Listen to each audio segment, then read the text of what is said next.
true commitment, and I appreciate that. I think it's really important. Please use technology responsibly, ask lots of questions during the question and answer session, give your full attention to these things.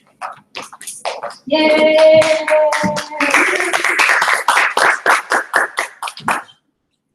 According to a report released by the Labor Ministry and the Bukalama University, there are 436,000 child workers in the DR, and 43% of the population say they tolerate and justify dignified child labor. But is there really anything dignified about making an innocent child work? Hello, my name is Daniela Busto. This term I researched the unfair reality of children working on the street. The title of my presentation is Pens Not Panhandling Child Labor in the Dominican Republic. Sara Carrasco wrote, "Childhood is a stage that children should live through without fear, safe from violence, protected against ill treatment and exploitation. Child labor deprives children of the most fundamental right to education and life. Children who are made to do child labor are denied the right to a childhood and therefore the right to a better future."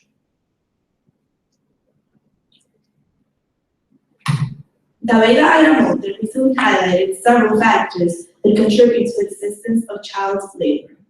Social and economic factors like poverty, lack of employment, low household income, and the lack of access to quality education.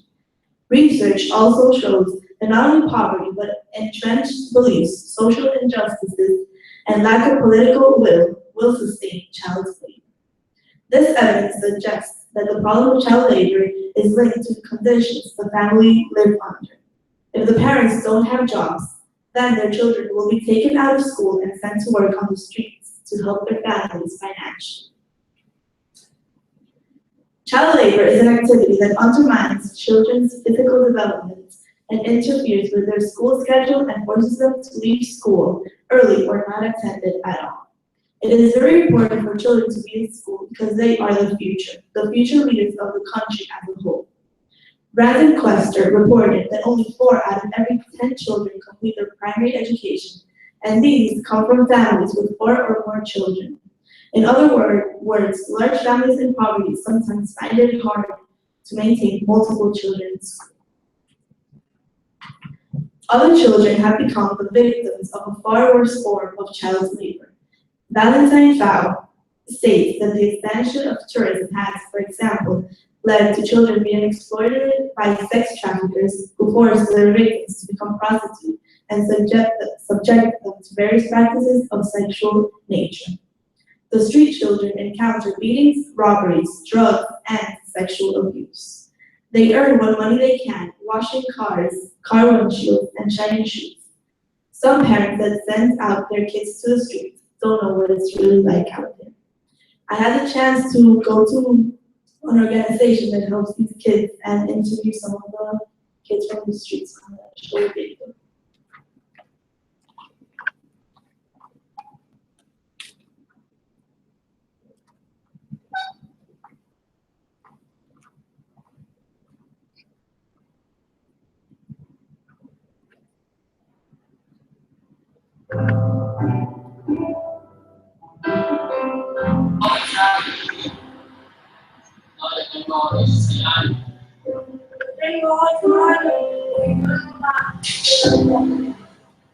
Niños de Camino es una institución no gubernamental que trabaja con los niños y niñas, los adolescentes que viven en situación. ¿Por qué los niños llegan a la calle? Porque en su casa se me pregunta, mira, ¿por qué? ¿Por qué me van a la calle? Esto es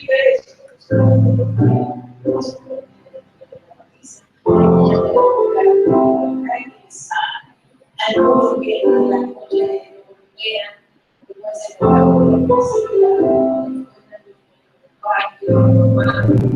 entonces, a veces a las 5 de la mañana la puerta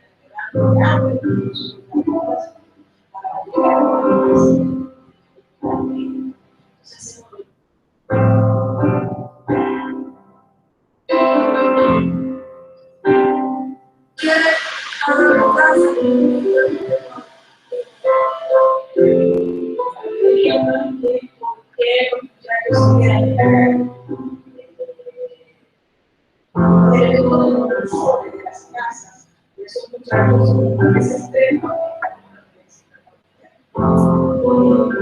de esto, pues,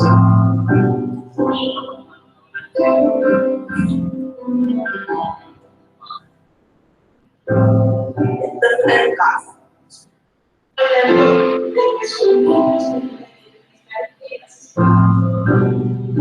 Y necesitar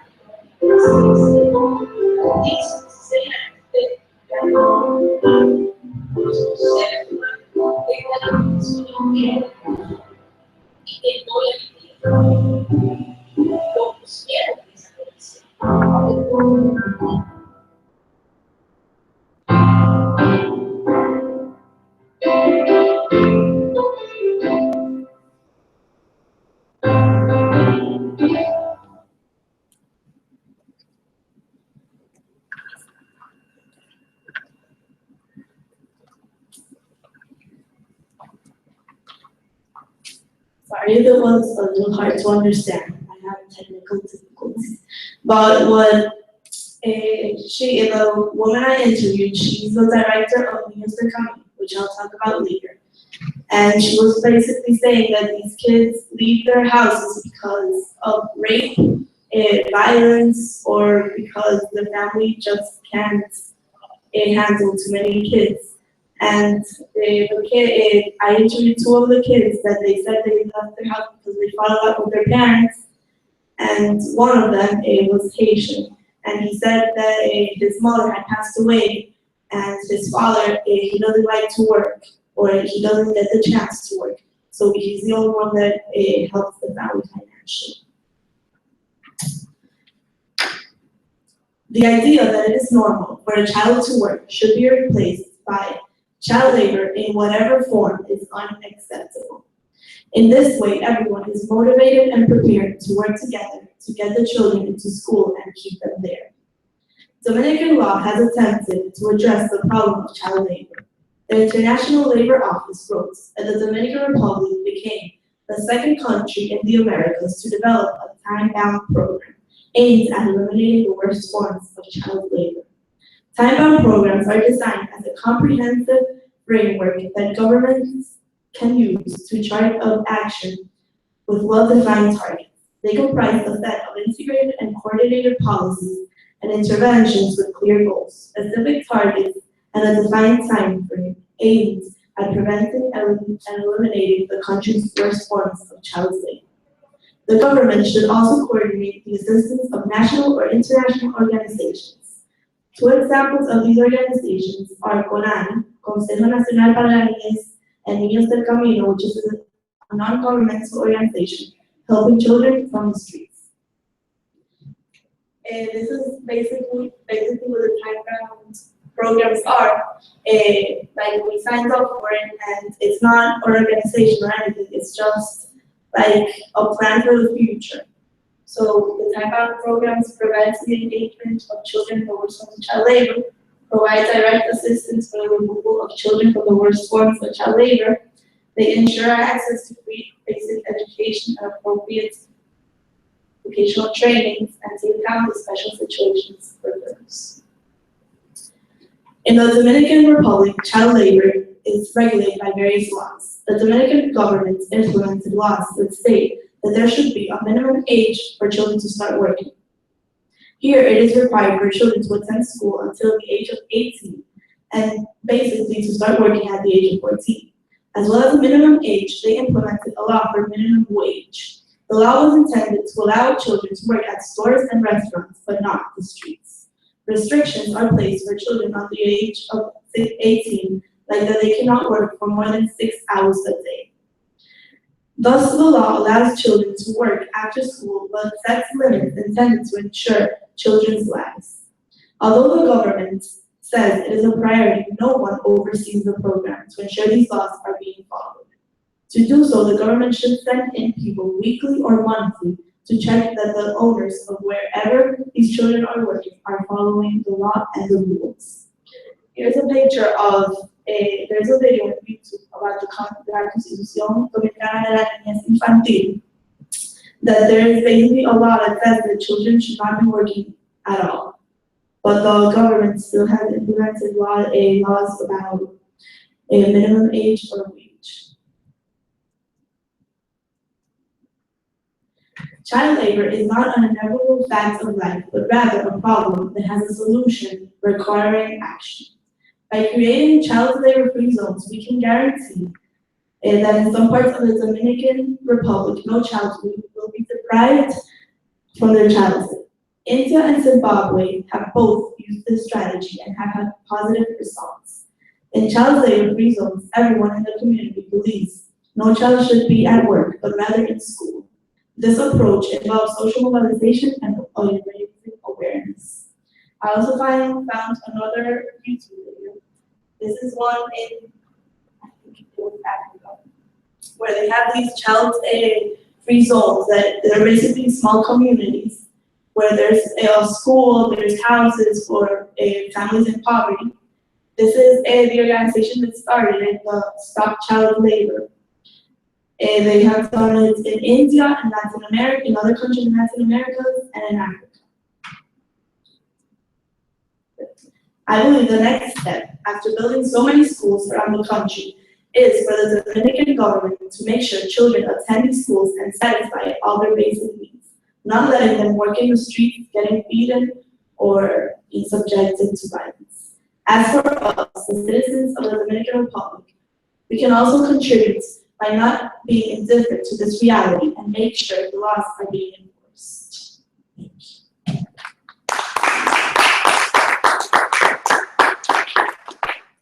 Any questions?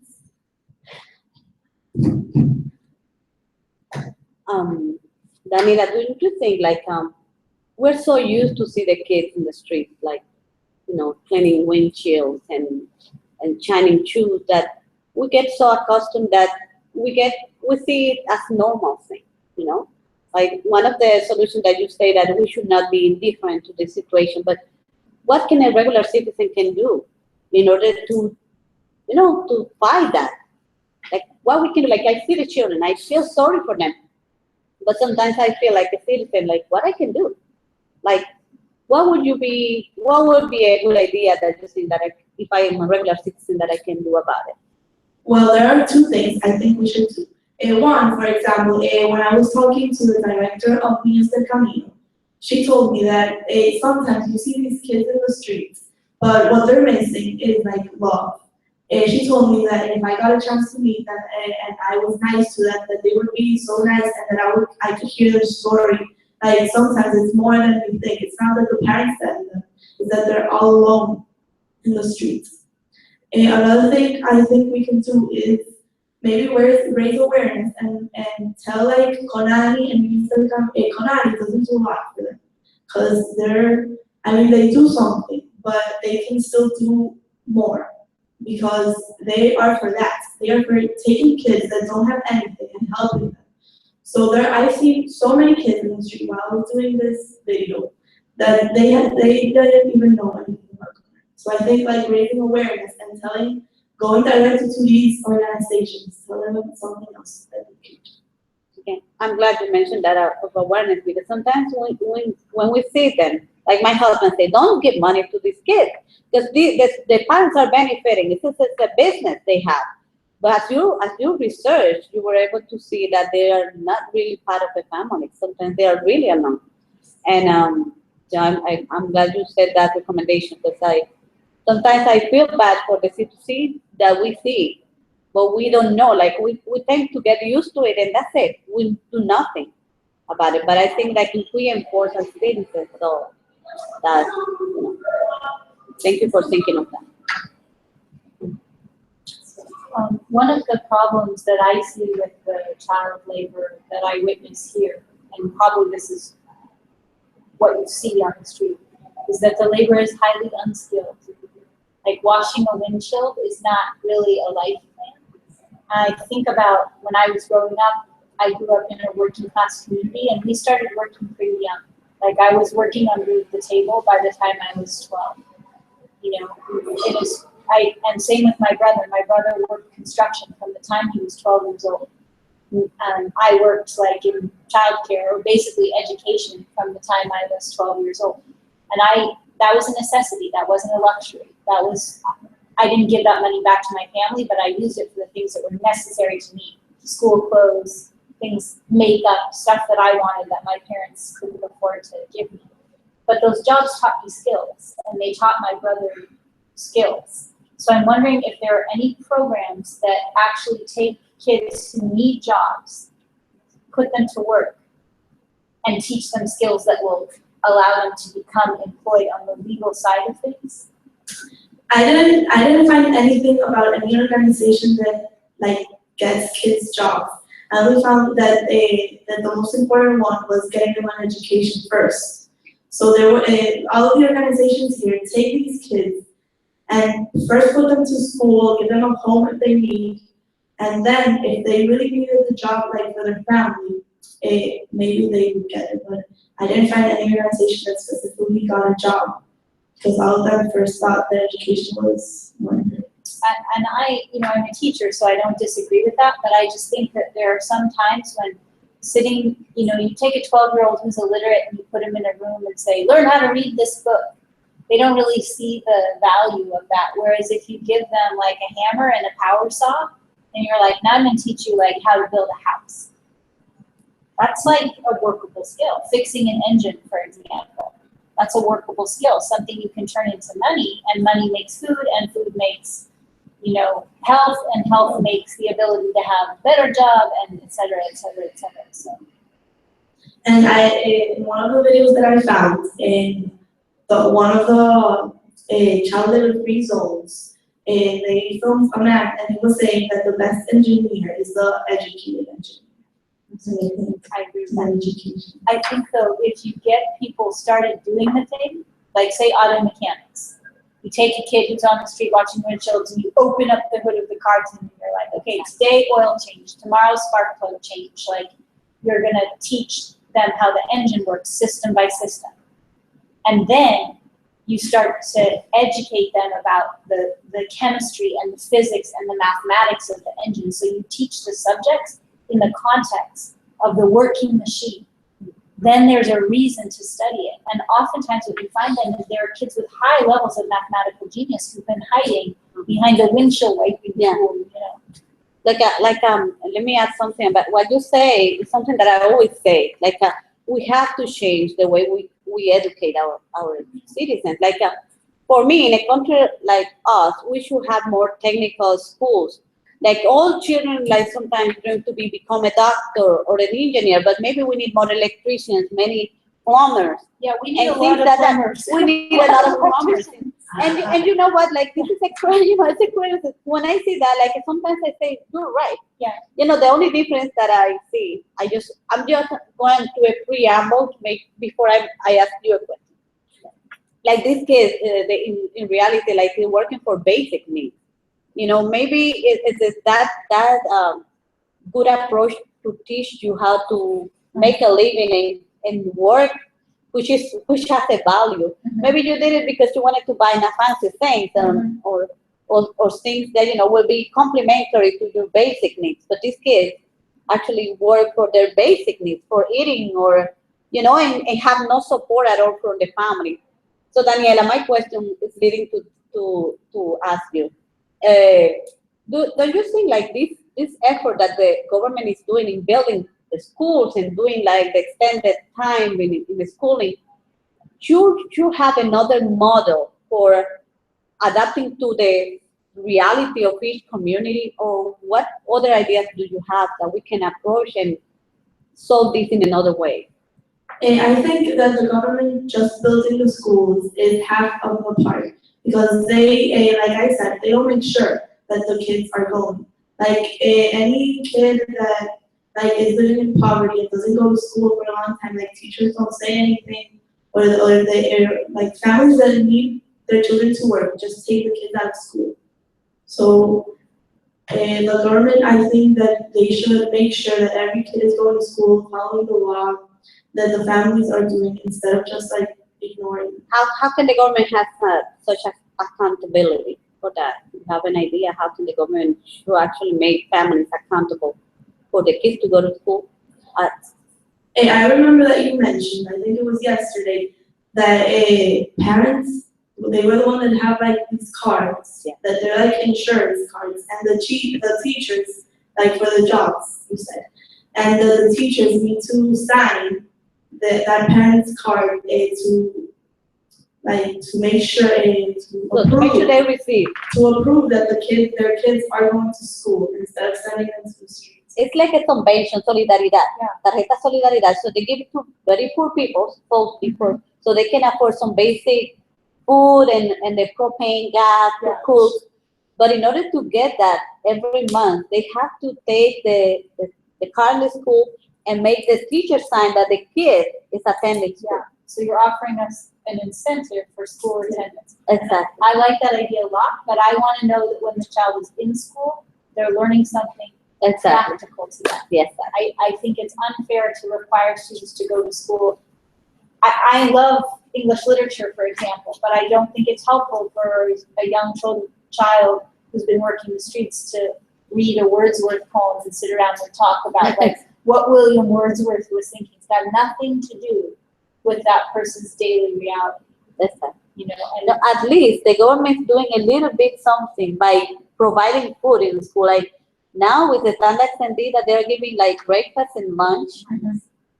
And I think, how can I learn if they are with the empty stomach, Mhm. Now at least they have food. Mhm. Now we have to move to another step. How can they use a very intelligent way to spend the time in a school? So you think if the schools provide the basics, If school provides the basics, then the child doesn't need to worry about go to school and then work.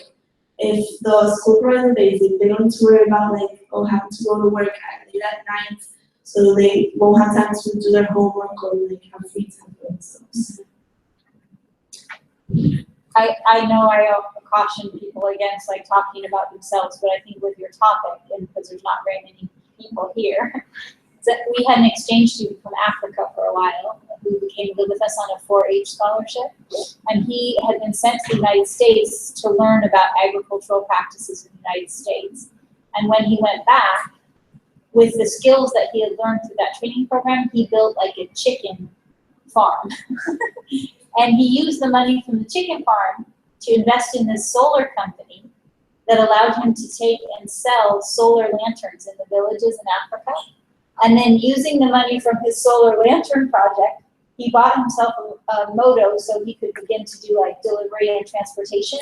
And that's how he's trying to fund his college education.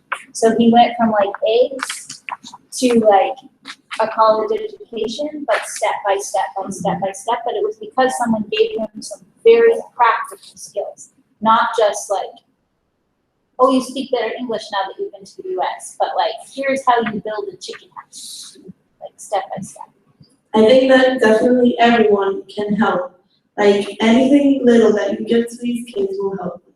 Because they're need once I was interviewing one of them, they said that they just make 200, 300 pesos per day.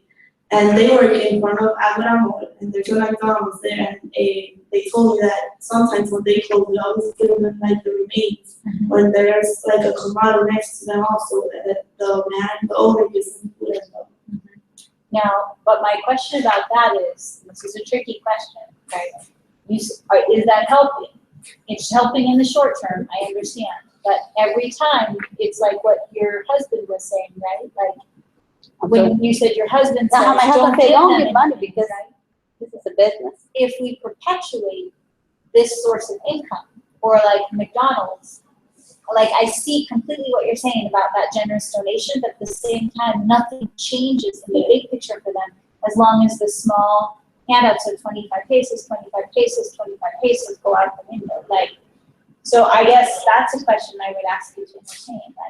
Is it helpful to? I think it just helps them in that day, but they don't really. I even told them about all these places that I saw that would help them, and they said oh yes, I want them to go where I was little. So maybe Big help versus little help? It's an important moral question, right? Charity. Like, does it perpetuate? I think, I don't have the answer to this question, but I'm playing the naysayer here, right? So some people believe, and in the United States, it's a big debate about welfare. We shouldn't give poor people money because then they just sit around and take money and they don't have any incentive to change their life. So I'm asking you, where do you fall on that question? I think as long as you just give them a little, they won't take like advantage of that, and maybe they'll want to get a future. Because interviewing the woman from Mr. Camino, she always said like even when some of the kids at 18 they came back. There's one that he's 18 right now, and he's still going back to get an education there. He's because there are like volunteers that teach them there. And I think he's starting to be an engineer, so I don't remember very well. But he goes every Tuesdays and Thursdays, like for the whole day, and they give him food there. So he's going to college right now, so he's going. So you're saying it's finding the right balance and the places where to give and where. Okay, thank you very much.